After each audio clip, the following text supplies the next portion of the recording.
Assalamualaikum warahmatullahi wabarakatuh. Salam sejahtera untuk kita semua. Bagaimana kabar Bapak Ibu? Semoga dalam keadaan sehat walafiat dan tetap semangat di dalam menjalankan tugasnya ya. Baik Bapak Ibu di seluruh Indonesia dan sahabat pendidik, selamat jumpa kembali dengan saya Praitno dari channel Praitno Berbagi.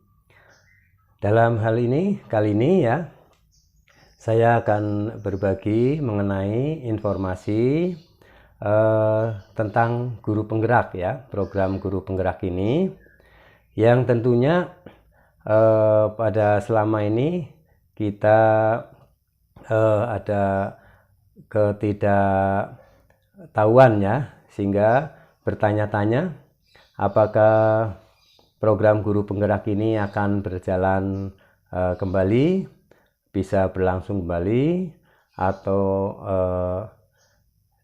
terhenti.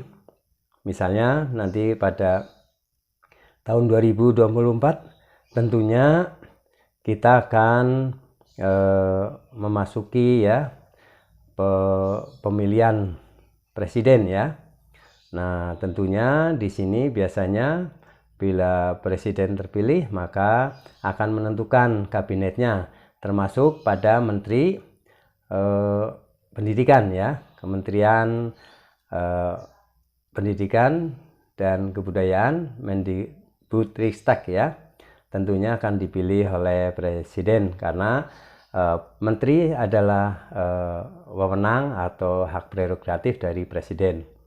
Nah, seperti apa ungkapan dari program yang beliau canangkan, yang beliau sampaikan ya, dengan adanya kurikulum merdeka ini, tentunya program-program yang lain yaitu berupa sekolah penggerak maupun guru penggerak, apakah ini akan berlangsung kembali, diteruskan oleh menteri yang baru ataupun terhenti.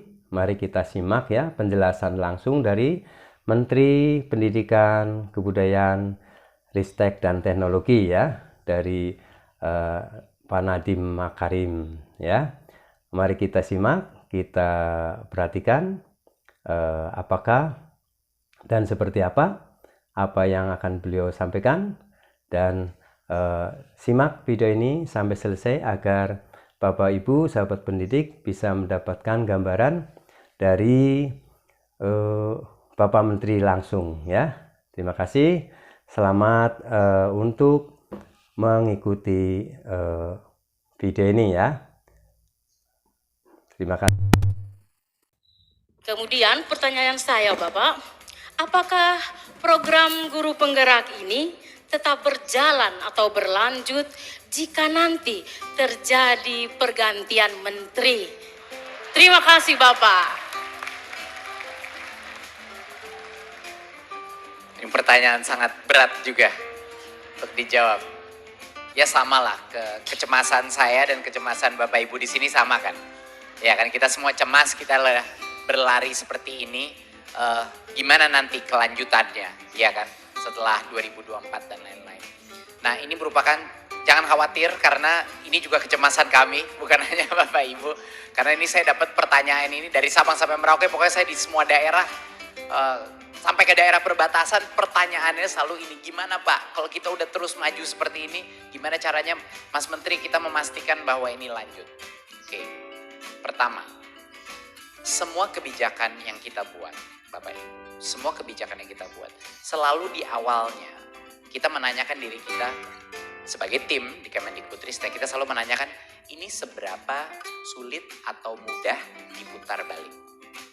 Sebelum kita meluncurkan suatu inisiatif, kita selalu menanyakan ini semudah atau sesulit apa untuk diputar balik. Jadi setiap inisiatif yang kita lakukan itu selalu kita desain, kita buat, kita rancang agar sulit diputar balik, ya, sulit dihilangkan. Nah, sekarang coba saya tanya beberapa hal. Guru, kalau misalnya sudah ada 50 sampai 100 ribu guru penggerak, ya, Dan mereka sudah menjadi, mungkin setengah dari mereka sudah menjadi kepala sekolah dan pengawas. Itu mau mau kebijakan berubah pun bagaimana itu bisa berubah. Mereka sudah di dalam posisi-posisi kepemimpinan. Mereka akan mendorong perubahan. Dan kalau kita percaya teori dari perubahan, kalau 20% aja sekolah kita, kepala sekolahnya itu adalah guru penggerak, ya saya rasa gerbong besar ini akan secara otomatis berubah dong. Bener nggak? Jadi kalaupun tidak ada guru penggerak baru, misalnya separah-parahnya, tidak ada guru penggerak baru, tapi sudah ada 100.000, komunitas guru penggerak akan berjalan secara otonom, benar apa tidak? Gak mungkin guru penggerak itu diem aja di tempat. Mereka pasti akan bikin komunitas-komunitas guru penggeraknya sendiri di masing-masing daerah, dan mulai mendorong programnya sendiri di daerah, benar nggak? Guru penggerak masa nunggu aba-aba dari pusat, nggak bakal kan? Jalan duluan dong, itu namanya guru penggerak. Nah itu mungkin satu. Kedua, ya memang waktu saya jadi menteri ganti kurikulum. Ya saya mengaku ganti menteri ganti kurikulum. Tapi bayangkan kurikulum kita kan belum diubah dari tahun 2013. Ya benar-benar ada berbagai macam keluhan yang saya dapat dari guru-guru mengenai itu, jadi harus kita perbaiki. Tapi alangkah susahnya bagi kurikulum itu diganti lagi. Itu menurut saya akan sangat sulit. Kurikulum Merdeka menurut saya akan menjadi kurikulum yang relevan untuk jauh ke depan. Kenapa? Karena ini kurikulum yang paling fleksibel yang pernah ada. Paling fleksibel. Benar-benar guru diundang untuk menjadi co-kreator dari kurikulum tersebut. Kalau anak-anak semua sudah senang dengan project based learning, siapa yang berani mengambil hak itu balik dari anak-anak kita? Siapa? Benar nggak? Itu akan sangat sulit untuk menarik itu. Kedua adalah kalau misalnya kurikulumnya sekarang itu memberikan kesempatan guru untuk mundur, dan itu menunjukkan bahwa di sekolah-sekolah, di daerah-daerah 3T, di daerah-daerah terpencil, ternyata mereka bisa mengejar ketertinggalan karena kurikulum Merdeka. Siapa yang akan mengambil hak itu kembali dari guru-guru? Menurut saya akan sangat sulit. Siapa yang dengan 1,6 juta guru sudah menggunakan platform Merdeka Mengajar, siapa yang akan berani menarik platform itu dari guru-guru? Susah kan? Kalau tiba-tiba saya matikan aplikasi itu besok, protes nggak Bapak Ibu? Protes kan? Nah ini makanya, itu penjelasan saya adalah, iya memang saya juga khawatir dan cemas sama seperti Bapak Ibu. Tapi jangan khawatir, karena tahu kenapa? Ujung-ujungnya keputusan bahwa program-program ini lanjut apa tidak, itu sebenarnya Bapak Ibu bukan ada di pemerintahan. Keputusan itu ada di masing-masing hati Bapak Ibu guru, orang tua, murid, mahasiswa dan dosen yang sudah menjadi bagian dari gerakan ini. Kalau gerakan ini terus maju, pemerintah tidak akan punya opsi tapi untuk mendukung. Jadi kekuasaan itu ada di Bapak Ibu. Jangan pernah lupakan itu. Kalau Bapak Ibu menginginkan ini lanjut, pasti pemerintah akan mendengarkan. Jadi itulah pentingnya kita punya penggerak-penggerak di setiap daerah. Itulah pentingnya kita punya guru-guru yang akan meminta kepada kepala dinasnya, akan meminta kepada menteri berikutnya bahwa Merdeka Belajar harus jalan terus.